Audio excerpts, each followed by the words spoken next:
The live TV, सच सबसे आगे। दोस्तों, मैं हूं आदिल खान आज़ाद और आप देख रहे हैं द लाइव टीवी का खास शो अब तक की बड़ी खबरें। और आज इस खबरों की शुरुआत बिना हेडलाइन के करते हैं। एक केंद्रीय मंत्री पर एफआईआर दर्ज हुई है और ये एफआईआर दर्ज हुई है राहुल गांधी के लिए बदजुबानी करने की वजह से। कौन है? केंद्रीय मंत्री बिट्टू हैं। और इन्होंने क्या कहा था? राहुल गांधी को आतंकी कहा था, आतंकवादी कहा था कि वो सबसे बड़े आतंकवादी हैं। इसी को लेकर रवनीत सिंह बिट्टू, जो कि भाजपा की केंद्र की मोदी सरकार में मंत्री हैं, उन पर एफआईआर दर्ज हुई है। कर्नाटका में कांग्रेस वर्कर ने करवाई है।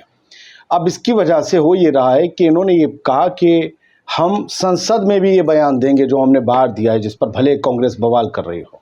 कहते हैं कि गांधी परिवार ने पंजाब को जलाया है। ये केंद्रीय मंत्री बिट्टू, इनकी राजनीति की शुरुआत कांग्रेस से ही हुई। कांग्रेस से ये 3 बार सांसद रहे और आज इन्हें ये पता चल रहा है कि कांग्रेस ने पंजाब को जलाया, कई नस्लें तबाह कर दी, राहुल गांधी आतंकवादी हैं। कांग्रेस में रहते इन्हें ये सारी बातें कभी पता नहीं चली थी। केंद्र की मोदी सरकार में ये चुनाव हारने के बावजूद मंत्री बने हैं। आप सब कुछ समझ सकते हैं। जो नहीं कहा वो सब कुछ समझ में आता है। अभी देखिए हो क्या रहा है। राहुल गांधी के खिलाफ विवादित टिप्पणी करने वाले केंद्रीय मंत्री रवनीत सिंह बिट्टू के खिलाफ एफआईआर दर्ज हुई है। कर्नाटक प्रदेश कांग्रेस कमेटी के एक पदाधिकारी ने इन पर शिकायत दर्ज की। धाराएं जानिए। बिट्टू पर भारतीय न्याय संहिता की धारा 353(2) यानी झूठी जानकारी या अफवाह फैलाना, 192 दंगा भड़काने की कोशिश और 196 धर्म और जाति के आधार पर नफरत फैलाना के तहत केस दर्ज किया गया है। इन्होंने कहा था राहुल गांधी देश के नंबर 1 आतंकवादी हैं। अभी कांग्रेस में बहुत से लोग हो सकते हैं जो भाजपा में जाएंगे, तब उन्हें पता चलेगा कि राहुल गांधी क्या हैं। आज उनके लिए राहुल गांधी हीरो हैं। रवनीत बिट्टू के लिए भी एक वक्त राहुल गांधी हीरो थे। सुप्रिया श्रीनेत कांग्रेस प्रवक्ता ने कहा था, जिनकी राजनीति राहुल गांधी के आसपास घूमकर परवान चढ़ी, वो आज राहुल गांधी के लिए ऐसा कुछ कह रहे हैं। खैर, ये पंजाब के पूर्व मुख्यमंत्री बेअंत सिंह के पोते भी हैं। उनकी आतंकवादियों ने हत्या कर दी थी।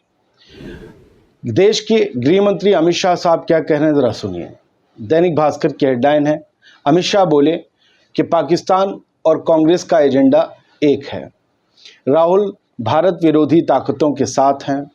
पाक रक्षा मंत्री बोले थे 370 की बहाली चाहते हैं। हम बीच वाली लाइन पर रहते हैं। राहुल गांधी भारत विरोधी ताकतों के साथ है। तो आप क्या कर रहे हैं गृह मंत्री जी? आपके हाथ में देश की सुरक्षा का, आंतरिक सुरक्षा का मुद्दा पूरा इंतजाम है। राहुल गांधी अगर भारत विरोधी ताकतों के साथ हैं तो इस बयान को छोटे आदमी का या छोटा बयान तो नहीं माना जा सकता। आप बड़े आदमी हैं, आपका बड़ा बयान होता है। अगर कोई आदमी देश में रहकर भारत विरोधी, देश विरोधी ताकतों के साथ है तो आपको तो फौरन उसे जेल में डलवा देना चाहिए, यूएपीए लगवा देना चाहिए। जैसे और भारत विरोधी लोग, कथित तौर पर भारत विरोधी लोग या रियल में भारत विरोधी लोग जेलों में हैं यूएपीए के तहत। या ये सिर्फ एक सियासी बयान है? अगर ये सियासी बयान है तो ये मुद्दा गंभीर है कि नस्लें राजनीति को पढ़ने और समझने वाली क्या समझेंगी इन बयानों से। आप देश के सबसे बड़े विपक्ष के नेता, लोकसभा में नेता विपक्ष को अगर भारत विरोधी ताकतों के साथ खड़े होने वाला व्यक्ति बताएंगे और उसके बाद कोई कार्रवाई नहीं करेंगे तो लोग ये कहेंगे कि देश का गृह मंत्री भी कमजोर है। नेता विपक्ष तो चाहे है जो है, आपको खुद अपने बयान की गंभीरता सर समझनी होगी। हम लोग तो आपको फॉलो करते हैं।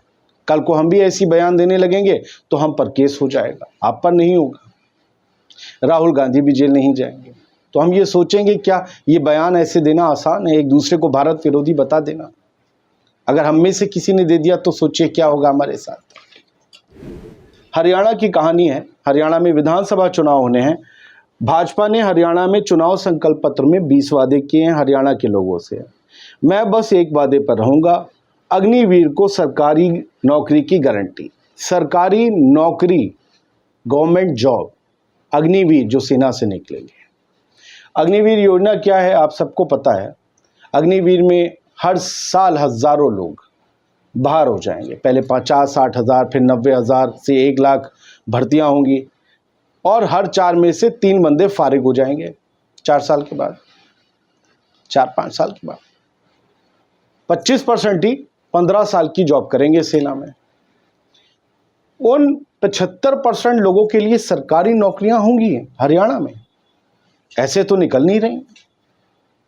और फिर हरियाणा क्यों, हर बीजेपी शासित या भारत की हर स्टेट में क्या यही स्कीम लागू होगी?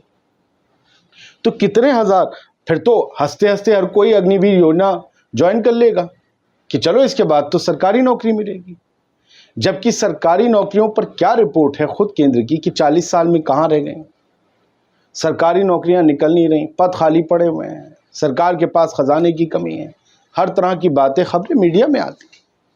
ये सरकारी नौकरियां अग्निवीरों के लिए कहां से आएंगी? अगर ये हैं तो आज बाकी लोगों को क्यों नहीं दी जा रही? खैर, मुख्यमंत्री योगी आदित्यनाथ उत्तर प्रदेश वाले वो गोरखपुर में एक फ्लोटिंग रेस्टोरेंट का उद्घाटन करने पहुंचे थे। वहां उन्होंने कहा कि यहाँ पर सब कुछ शुद्ध मिलेगा, खाने पीने का है मामला। बोले यहाँ हापुड़ वाला जूस, थूक लगी रोटी नहीं मिलेगी। ये हापुड़ वाला जूस या मिलावटी यूज या जूस में थूक दिया या जूस में यूरिन, ये रोटी पर थूक लगाना, ये किससे जुड़े हुए मामले हैं? योगी आदित्यनाथ जी का ये बयान है।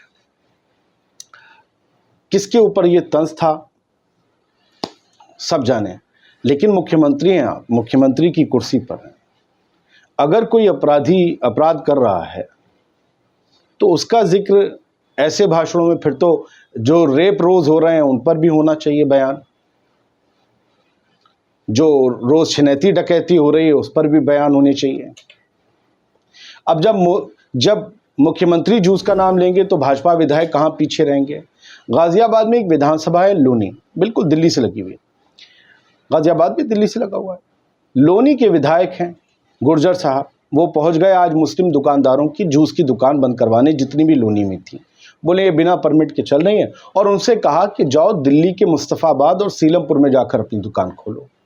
दिल्ली का मुस्तफ़ाबाद और सीलमपुर, वहाँ पर मुस्लिमों की अच्छी आबादी है। ये वहाँ जाकर क्यों कह रहे हैं मुस्लिम दुकानदारों को दुकान खोलने के लिए?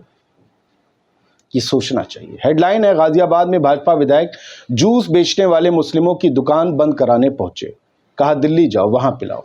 एक के यहाँ बोतल में यूरिन निकला, उसने बताया कि इस इलाके में शौचालय नहीं है, लोनी में ही शौचालय नहीं है, तो हम यूरिन बोतल में कर लेते तो बाद में बोतल फेंक देते थे। आरोप ये लगा है, जिसकी जांच जारी है, कि वो यूरिन जूस में मिला रहा था।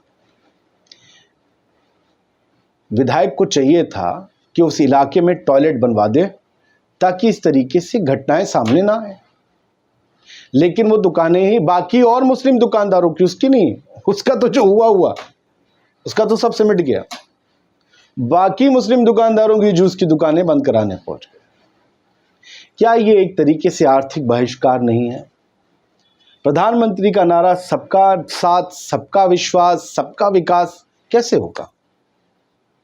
क्या बाकी जो उस इलाके में लोग ठेले फड़ी लगाते हैं, सबके पास परमिट और लाइसेंस? क्या सिर्फ मुसलमान ही कुछ गड़बड़ करते हैं?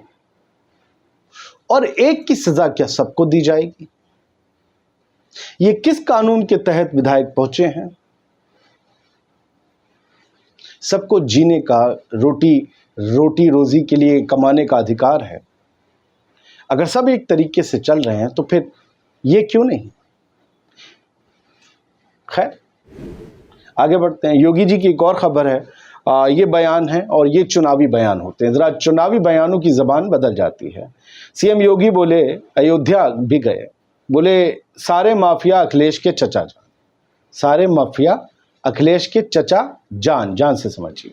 सपा के दरिंदे कुत्ते की पूंछ जैसे, वाह। सफाई लूटते थे, बबुआ 12 बजे तक सोता था।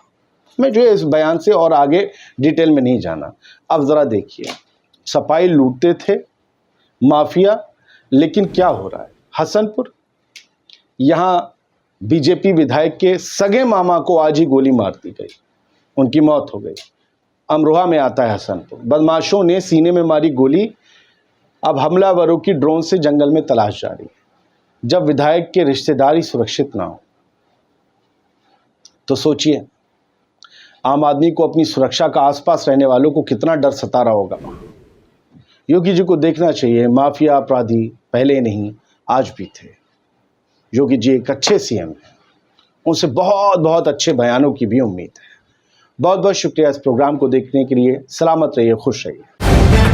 द लाइव टीवी, सच सबसे आगे।